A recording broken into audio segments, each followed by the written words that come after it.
میں انشورنس کے حوالے سے ایک سوال کرنا چاہتا ہوں کہ لائف انشورنس جو لوگ کرواتے ہیں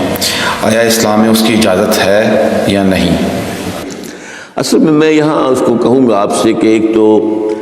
ہمارے ہاں جو اس وقت انشورنس کا نظام ہے وہ لازماً گتھا ہوا ہے سود کے ساتھ، لہذا اس شکل میں جو اس وقت انشورنس ہو رہی ہے وہ تو حرام ہے، اس کے حرام ہونے میں کوئی شک نہیں ہے۔ البتہ یہاں پر پیور انشورنس کی بات اگر کی جائے جس کے اندر کہ کوئی سودی معاملہ نہ ہو، کیونکہ وہ پھر انویسٹ کرتے ہیں اور اس کا بھی پھر وہ جو ہے وہ نفع دیتے ہیں، وہ سب کچھ ہے، وہ سارا معاملہ ہے۔ اسی لیے جس نے کوئی بڑا بینک بنایا اس نے 7 انشورنس کمپنی بنا لی، حبیب بینک بن گیا، حبیب انشورنس کمپنی بن گئی، وغیرہ وغیرہ۔ آدم جی بینک تھا، آدم جی انشورنس بن گئی۔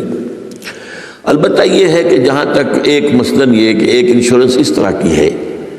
کہ چند تاجر جو ہے وہ بیٹھ کر طے کر لیتے ہیں کہ بھائی ہم اتنا ماہانہ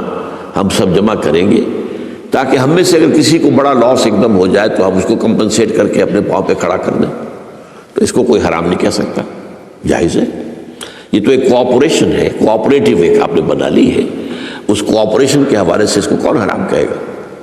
یہ لائف انشورنس کا معاملہ جو ہے اس میں آ جاتا ہے ایک چانس اس نوعیت کا کہ آپ نے انشورنس کرائی ہے، 10 لاکھ کی انشورنس لی ہے، آپ نے ابھی 2-3 پریمیمز ان کے دیے ہیں کہ آپ کا حادثہ کے اندر انتقال ہو گیا، اب اتنے پیسے آپ کو مل جائیں گے، یہ آپ نے how did you earn it?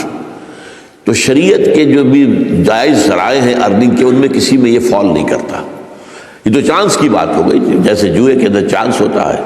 آپ کا داؤ لگ گیا تو آپ کو جو ہے وہ 12 ہو گئے، اور نہیں تو ظاہر بات ہے کہ آپ کی اپنی رقم بھی گئی۔ اسی طریقے سے یہ ہے کہ اگر وہ آپ نے جتنا بھی رقم جو ہے دی ہے وہ ہو سکتا ہے کہ وہ آپ بالکل ٹھیک ٹھاک اس وقت تک رہیں۔ میں پورے نظام کو چونکہ جانتا نہیں ہوں اس لیے میں اس میں رائے ویسے دیا نہیں کرتا،